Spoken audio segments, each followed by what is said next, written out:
Assalamualaikum teman-teman, saya Adnan Raharja. Siang ini memandu Anda di public interaktif bersama UPT Puskesmas Sukorame, Kota Kediri. Hari ini saya bersama dengan dua narasumber yang sudah hadir di studio Radio Andika. Yang pertama saya sapa dulu ada Bu Bidan Kurniawati SST MKes atau lebih akrab disapa Bidan Nines. Ya, selamat siang. Apa kabar Bu? Sehat. Luar biasa. Bidan Nines ini nama apa ya? Nama hokinya ya. Ya, betul, Pak. Iya, luar biasa. Kemudian ada juga Bu Endrastuti Sulistya Utami AMD Cup. Selamat pagi, selamat siang Bu Endras. Selamat siang. Ya, semangatnya harus tetap pagi ini.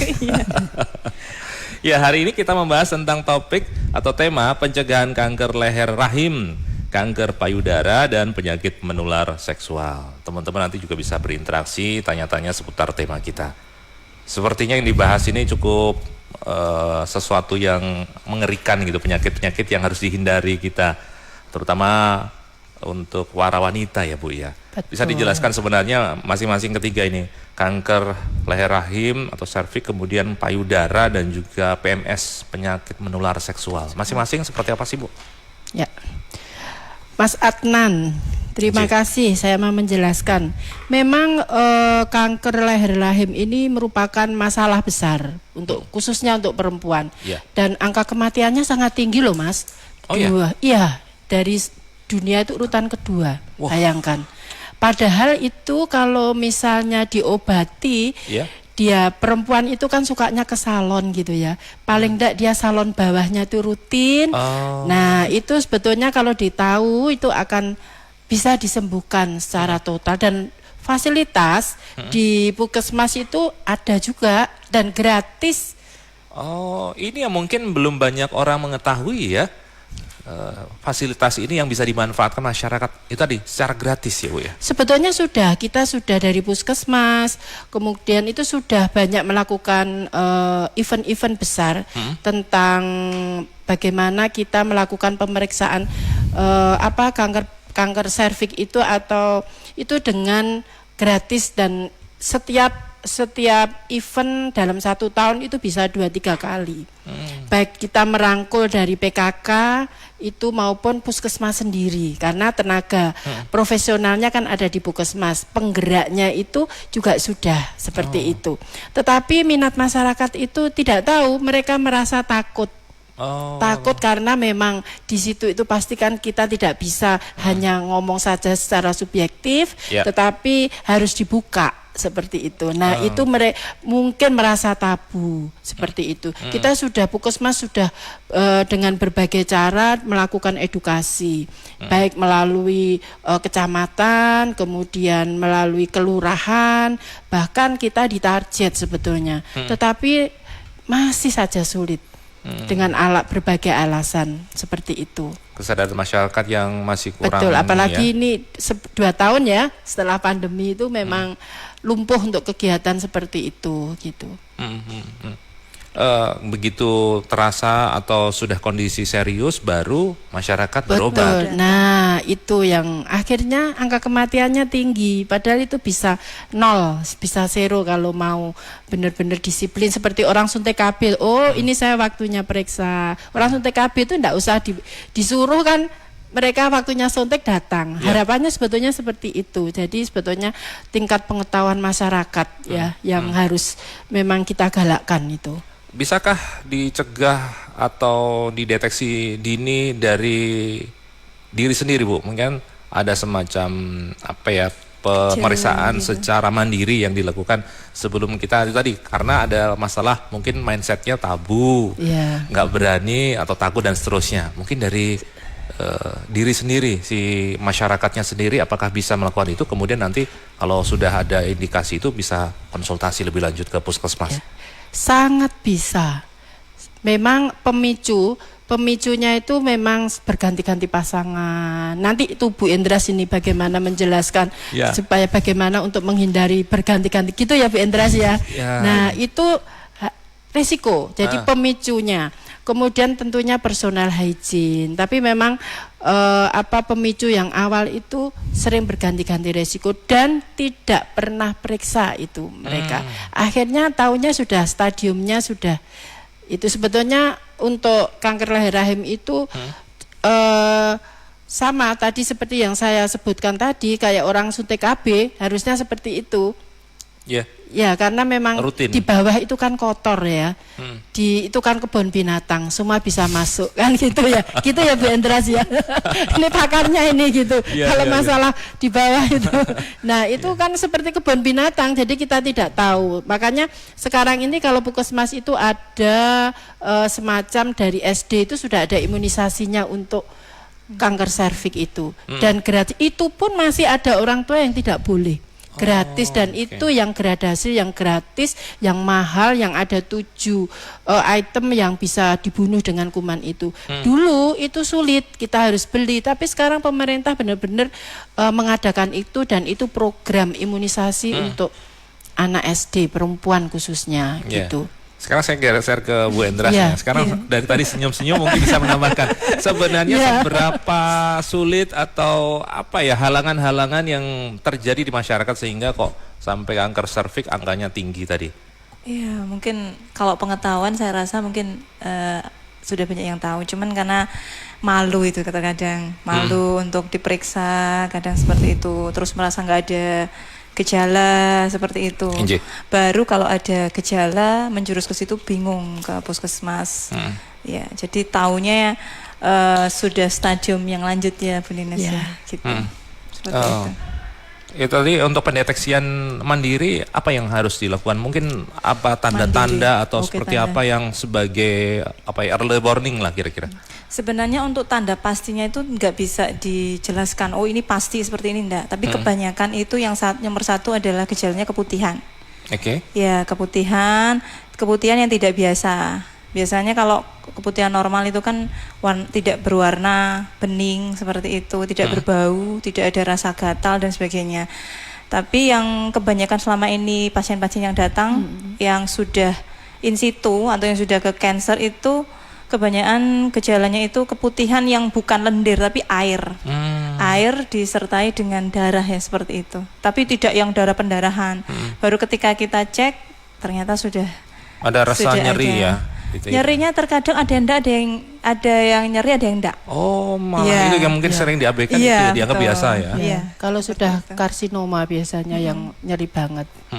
Kalau sudah stadium lanjut, kalau yang masih CIM 1 atau masih stadium awal bisa sembuh. Oke, teman-teman, ini penting sekali menjadi bahan untuk edukasi atau pembekalan kita supaya hidup sehat, termasuk juga bagaimana pencegahan kanker serviks untuk wanita khususnya. Anda bisa berinteraksi, tanya-tanya, telepon dan WhatsApp Gatekeeper Radio Andika sekarang juga 0811 345 4000, 0811 345 4000. Termasuk nanti kita akan bahas tentang kanker payudara itu apa, bagaimana pencegahannya dan PMS, penyakit menular seksual. Ini satu rangkaian ya Bu ya, kelihatannya. Tadi perilaku ganti pasangan ternyata bisa berdampak ke macam-macam itu tadi ya. Oke. Kesadaran untuk menjaga kesehatan khususnya bagaimana untuk pencegahan kanker leher rahim atau serviks, kemudian kanker payudara dan penyakit menular seksual. Anda bisa bergabung dalam publik interaktif siang hari ini Radio Andika bersama UPT Puskesmas Sukorame, Kota Kediri. Ya, terima kasih, pertanyaannya luar biasa ya. Tadi yang pertama tadi gejalanya kanker leher rahim itu seperti apa gitu ya. Sebetulnya kalau stadium awal itu tidak ada gejala. Tetapi kalau dia sudah tandanya keputihan, mungkin tadi keputihan yang beda karena memang perempuan itu satu adalah warnanya. Kita harus tahu warna keputihan, gatal atau tidak, kemudian jenisnya. Suatu contoh kalau dia warnanya putih seperti bentuknya seperti beras, berarti dia mungkin ada jamur di situ. Kemudian kalau dia misalnya bentuknya warnanya keabu-abuan dan berbau, pasti juga ada kuman di situ. Itu merupakan salah satu gejala awal. Monggo nanti kalau ada gejala yang seperti itu silakan datang ke puskesmas. Ya. Nanti lanjutkan. Melanjutkan tadi ya. Kalau misalnya ada gejala keputihan yang tidak normal tadi, makanya kita seorang perempuan tuh harus tahu tidak mengabaikan keputihan apapun, mungkin bentuknya, warnanya, terus gatal atau tidak, itu segera kontak dengan tenaga kesehatan. Kemudian bagaimana terjadinya leher rahim, sebetulnya tadi sudah saya ulas, yang mana itu melalui hubungan seksual. Ya, hubungan seksual yang mana kemungkinan penderitanya itu kalau dia sudah kemasukan kuman yang namanya HPV. Memang kanker leher rahim itu disebabkan oleh kuman yang namanya HPV, yaitu Human Papillomavirus, seperti itu. Nah, kemudian kalau dia tidak diketahui, lama-kelamaan dia akan menjadi lesi. Artinya itu plak seperti gigi yang ada plaknya, gigi karang gigi itu loh, Mas. Nah, karang gigi ini yang namanya lesi. Bukan berarti dia itu sudah kanker, tetapi dia sudah kemasukan kuman yang dinamakan lesi prakanker. Kumannya apa ya tadi? Virus HPV tadi. Makanya karena yang kita ini fokus memang di area V-nya kita untuk kanker itu, ya kita harus perhatian salah satunya itu. Kemudian kalau dia sudah stadiumnya ada kanker, prakanker, kemudian in situ di daerah yang di areanya leher rahim itu kan tempatnya di ujung vagina. Kalau kita ini kalau kontak seksual itu kan di rongga vagina. Nah, itu yang ujungnya vagina. Itu adalah yang namanya serviks di situ. Itu adalah tempatnya kuman yang masuk yang namanya tadi kuman HPV tadi. Kalau kuman itu sudah masuk, istilahnya bagaimana pembersihannya? Ya, bagaimana cara melakukan pemeriksaan untuk mencegah itu tadi. Kalau katakanlah dia belum, makanya untuk satu adalah dengan vaksinasi. Vaksinasinya siapa? Vaksinasinya itu memang sasarannya perempuan yang menas. Artinya menas itu dia menstruasi pertama kali. Makanya untuk ibu-ibu yang punya anak perempuan baru menstruasi, monggo nanti bisa melakukan vaksinasi. Cari informasi di tenaga kesehatan. Siapa tahu ada yang menyediakan fasilitas vaksinasi. Kemudian dengan tidak melakukan hubungan seksual yang tidak sehat. Ini karena memang DIV itu memang tadi penyebabnya adalah hubungan yang berganti-ganti pasangan, makanya dianjurkan untuk kita melakukan hubungan seksual yang sehat seperti itu. Terus bagaimana menemukannya? Ya kita dengan pemeriksaan yang namanya IVA dan Pap smear. IVA itu gratis di puskesmas. IVA itu pemeriksaan inspeksi visual asetat dengan menggunakan cuka dapur. Ya, dengan mata telanjang. Jadi mata telanjang artinya tidak menggunakan alat. Jadi semua tenaga kesehatan yang melakukan adalah tenaga kesehatan yang terlatih. Dengan mata telanjang kita melihat perubahan daripada serviks tadi, ujung dari vagina itu. Dia berubah dalam 1 menit, tidak ada plaknya, enggak. Plak dalam arti lesinya tadi. Kalau dia ada plak putih, lah kemungkinan itu lesinya, atau dia IVA positif belum kanker ya. Dia kemasukan kuman yang namanya HPV. Jadi lesi awal, lesi prakanker itu dengan IVA tadi. Nah, itu kapan? Siapa yang boleh? Semua perempuan yang sudah pernah kontak seksual wajib melakukan pemeriksaan IVA. Nah, idealnya itu, berapa kali dalam? Kalau misalnya hasilnya negatif, bisa 3 tahun sekali. 3 tahun sekali. Ya, kalau hasilnya positif, biasanya kita langsung melakukan rujukan untuk krioterapi supaya bisa kembali cantik lagi. Seperti itu. Nah, IVA ini akurasinya 70%. Ya. Tapi ada yang 90% adalah dengan Pap smear tadi. Karena di Pap smear itu ada beberapa yang diperiksa. Di situ kan sitopatologi. Jadi kumannya apa, jenis kumannya seperti itu. Itu memang akurasinya 90%. Bisa kan dilakukan di puskesmas? Pap smear kalau punya BPJS bisa. Seperti itu. Tapi kalau IVA sebetulnya sudah gratis. Kapan melakukannya? Semua bisa, mungkin habis kontak seksual boleh kita melakukan IVA. Menstruasi juga boleh. Banyak kan ibu-ibu ini saya men enggak bisa, cuman efeknya kan men itu kan keluar dari serviks ya, jadi dia kan pasti mengganggu. Sebetulnya bisa. Habis seksual, kontak seksual juga bisa dilakukan IVA kapanpun. Ya. Seperti itu. Monggo nanti ibu yang mau pemeriksaan IVA ya silahkan datang ke puskesmas seperti itu. Kalau ingin datang ke Puskesmas Sukorame di Jalan Veteran nomor 50A Kota Kediri, teman-teman ya. Oke, tadi pertanyaan yang belum terbahas mungkin Bu Endres bisa menambahkan. Tadi yang belum terjawab yang mana tadi? Tentang perawatan salonnya tadi. Oh ya. Monggo. Salon bawah. Sebenarnya bukan masalah, itu hanya istilah saja. Sama ini steril MOW tadi. Oh, yang itu tadi. Ya. Oh ya. Untuk yang steril MOW mempengaruhi enggak ya untuk kanker tadi ya? Sebenarnya tidak ada hubungannya untuk itu karena jalurnya udah beda. Kalau yang steril MOW itu kan yang dipotong itu kan yang rahimnya. Kalau ini leher rahimnya. Jadi udah berbeda. Jadi tidak ada hubungannya. Iya. Itu yang steril itu. Kemudian kalau yang salon itu hanya sekedar apa ya tadi? Intermezzo ya. Intermezzo aja untuk salon. Intinya pada intinya itu pemeriksaan IVA tadi. Jadi untuk mendeteksi ya dengan melakukan pemeriksaan IVA rutin setiap 3 tahun tadi kalau hasilnya negatif, kalau seandainya pernah positif itu setiap tahun harus rutin IVA plus pap smear tadi. Mungkin tidak boleh dosing. Ya biasanya ibu ya dosing, cuci vagina itu jangan. Enggak boleh ya? Jangan. Karena nanti itu kuman yang menguntungkan kita kan mati. Vagina itu ada yang melindungi. Oke. Ada kuman yang dibutuhkan. Ya. Mbak Endras ini yang pakar ini tentang keasaman vagina. Berapa Mbak Endras? 5 atau 6? Enggak, di bawah harus di atas harus kalau di bawah 6 harus di bawah kurang lebih sekitar 5. Kalau di atas namanya basah, itu malah kuman yang menggantikan itu. Makanya terkadang ibu-ibu wis biar sehat gitu harum, dicuci sendiri pakai ada pokoknya ada sabun dan sebagainya. Nggak boleh nyebut merek juga. Iya. Itu kadang dikasih apa? Yang beredar di pasaran itu aman digunakan juga. Jangan.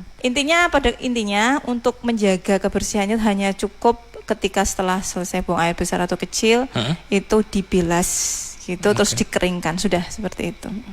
Cuman karena ada yang baunya seperti itu karena memang ngapunten bau vagina memang seperti itu. Beda kalau yang bau yang infeksi sudah beda. Kadang-kadang di toilet umum katanya itu juga bisa berpotensi menularkan atau sebagai sarana untuk masuknya kuman-kuman itu. Apakah betul semacam itu? Kalau kuman itu spesifiknya kuman apa kita nggak bisa argumen. Intinya kalau di di toilet umum memang untuk kebersihannya jelas ya. Cuman setelah setelah kita mungkin BAB atau buang air kecil kan otomatis kita bersihkan kan. Nah, untuk kemungkinan tertular dari situ kok merasakan atau tidak seperti itu. Jadi salon yang dimaksud tadi salonnya ke puskesmas atau fasilitas kesehatan ya. Ibu-ibu jadi tidak salon di atas saja, tapi salon di bawah rutinitas untuk terus kalau cebok mungkin ya Mbak Endras ya harus arahnya dari depan ke belakang. Dari depan ke belakang. Itu yang betul. Air mengalir. Tapi ada yang juga dari belakang ke depan juga ada. Oh iya. Ada. Syaratnya harus air mengalir juga. Oke.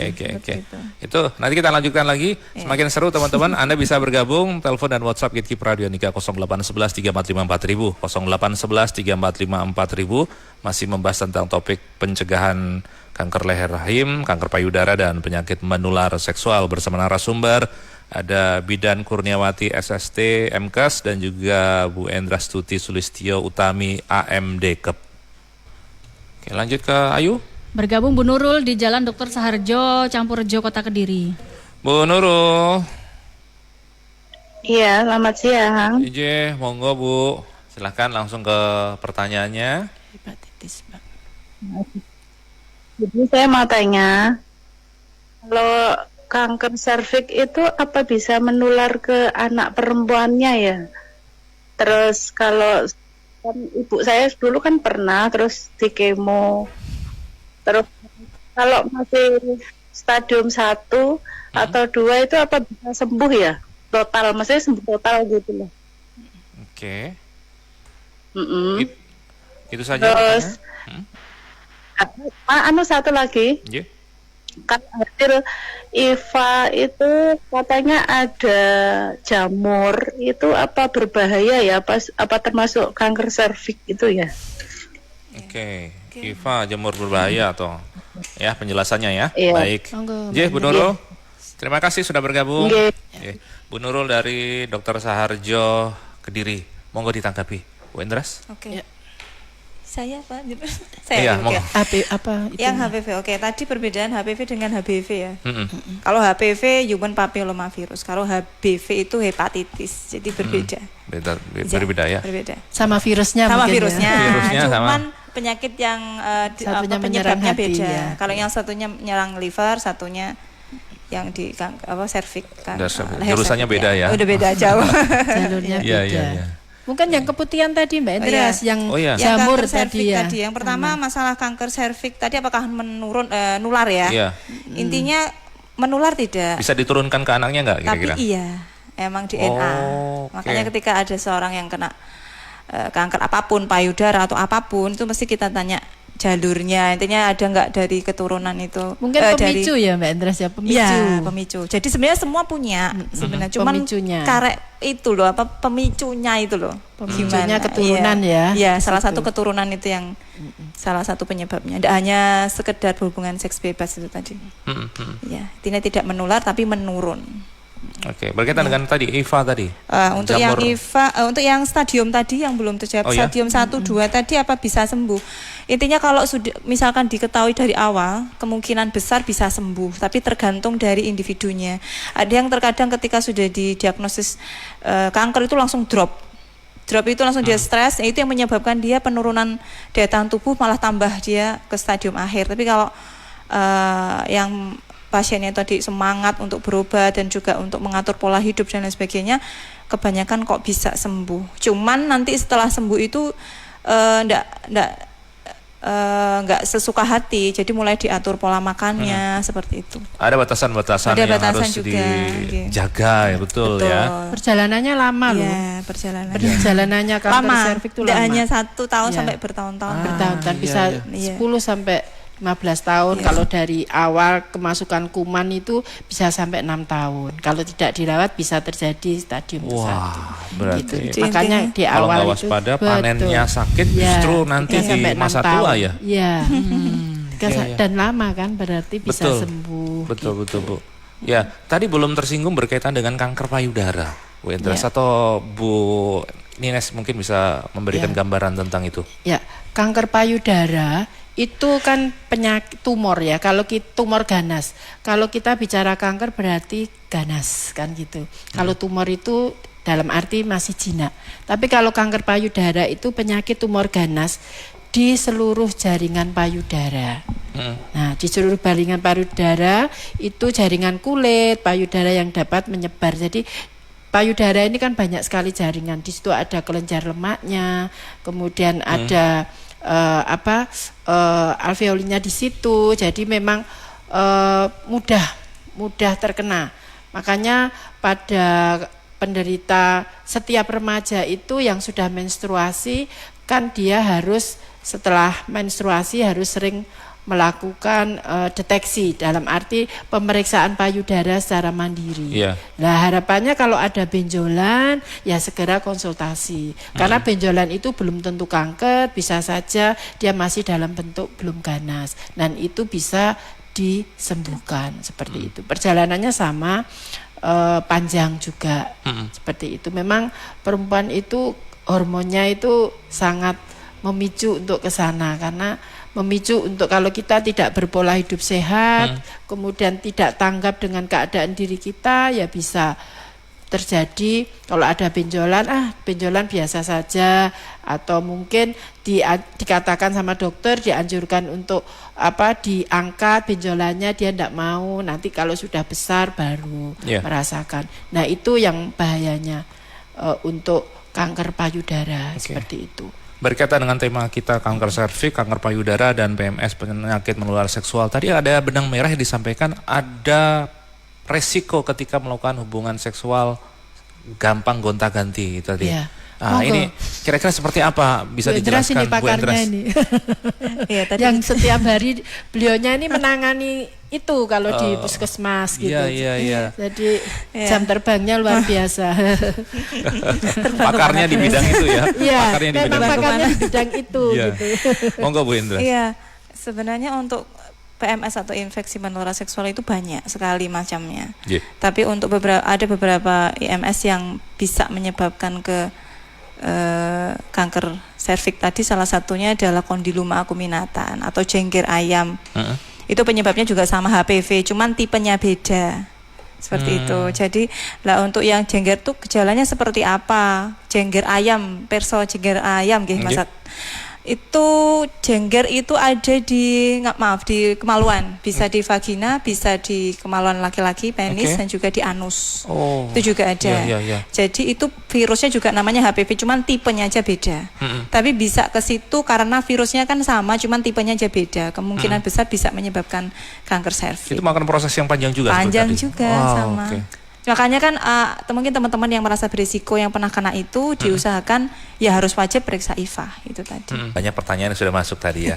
Artinya masyarakat peduli loh Bu terhadap kesehatannya ya. Alhamdulillah, betul. Semoga-moga diiringi dengan action atau kemauan untuk datang ke Vaskes ya. Betul Mas. Karena mungkin ada beberapa hal pemeriksaan itu hanya bisa dilakukan oleh bantuan ahli ya. Ya, dan harus sudah pelatihan soalnya yang melakukan itu. Tidak semua tenaga kesehatan. Gambaran di UPT Puskesmas Sukorame sendiri ketersediaan tenaga ahlinya seperti apa Bu? Semua sudah dilatih.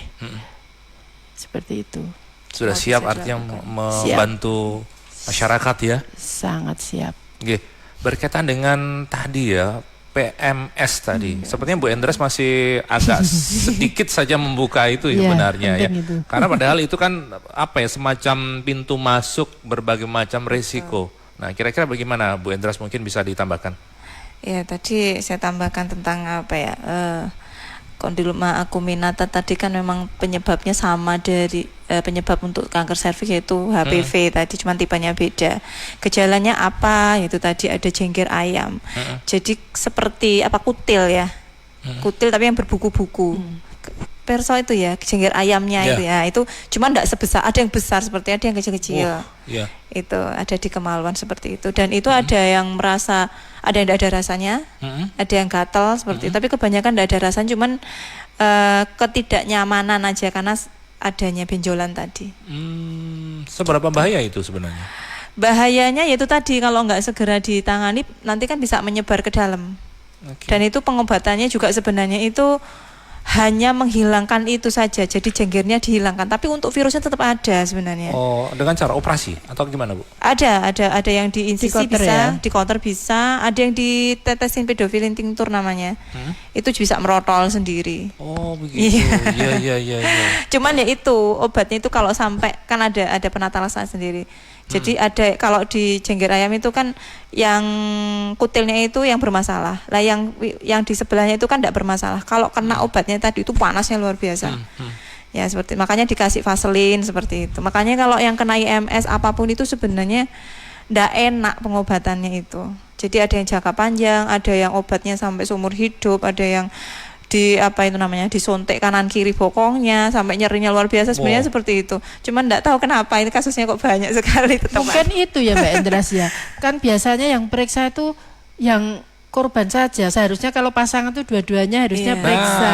Jadi lingkarannya tetap misalnya pasangan suami istri gitu, paling istrinya saja. Harus kompak ya. Harusnya kalau mau kebanyakan ada yang keluhan aja. Terkadang kalau suami istri datang dengan keluhan ini, suaminya yang enggak mau datang, katanya malu atau bagaimana. Kalau salah satu jadi korban, sumber masalahnya juga harus diedukasi mestinya. Kita enggak tahu sumbernya dari mana. Tidak bisa terputus. Pingpong nanti, satunya sembuh gitu lagi. Nah, gitu. Betul. Ayu? Bu Ririn yang ada di Jombang, seumpama anak saya masih SD, belum menstruasi tapi sudah vaksin untuk kanker serviks, itu apakah aman? Bu Ira yang ada di Kertosono Nganjuk, usia 54 tahun, sudah lama menggunakan pil KB. Apakah hal tersebut bisa menyebabkan kanker leher rahim? Soalnya sudah cocok dengan pil KB. Oke. Bu Nines, monggo ditanggapi tadi pertanyaan yang sudah masuk. Ya. Pertanyaannya, anak saya aman tidak kan gitu ya. Iya. Sangat aman Ibu, kan ini ada program pemerintah kan mulai kelas 5 SD. Dalam arti kalau namanya program kan pastinya aman, sangat aman. Ibu tidak usah khawatir. Justru kalau sudah diimunisasi berarti alhamdulillah luar biasa untuk screeningnya. Artinya inisiatif itu dilakukan mandiri masyarakat boleh ya? Atau ada program sangat boleh. dari sekolah masing-masing sudah ada? Sebetulnya gitu? di program ada, mahal soalnya imunisasinya. Satu flakon kalau yang diberikan itu, yang pemerintah berikan itu bisa 1,5 juta. Segitu yang gradasi itu. Iya, mahal. Jadi aman Bu, tidak usah khawatir. Jadi kalau ada imunisasi di SD silahkan, jangan tidak boleh. Ikut aja juga. Iya, karena program itu. Gitu. Kemudian PLKB gitu ya. PLKB bisa menyebabkan kanker tidak usia 50 tahun. Sebetulnya PLKB itu tidak apa-apa Bu, aman hormonnya. Cuman kalau 50 tahun itu harapannya jangan pakai hormonal lah. Ya, karena sudah. Kalau yang disarankan yang non hormonal, misalnya bisa pakai kondom. Kalau misalnya masih head, itu kan bisa terjadi kehamilan. Itu lebih baik kita pakai kondom aja, enggak apa-apa. Kan kalau usia segitu kan tingkat kontak seksualnya tidak segencar pada saat muda kan gitu ya. Sebetulnya aman, tidak menyebabkan kanker.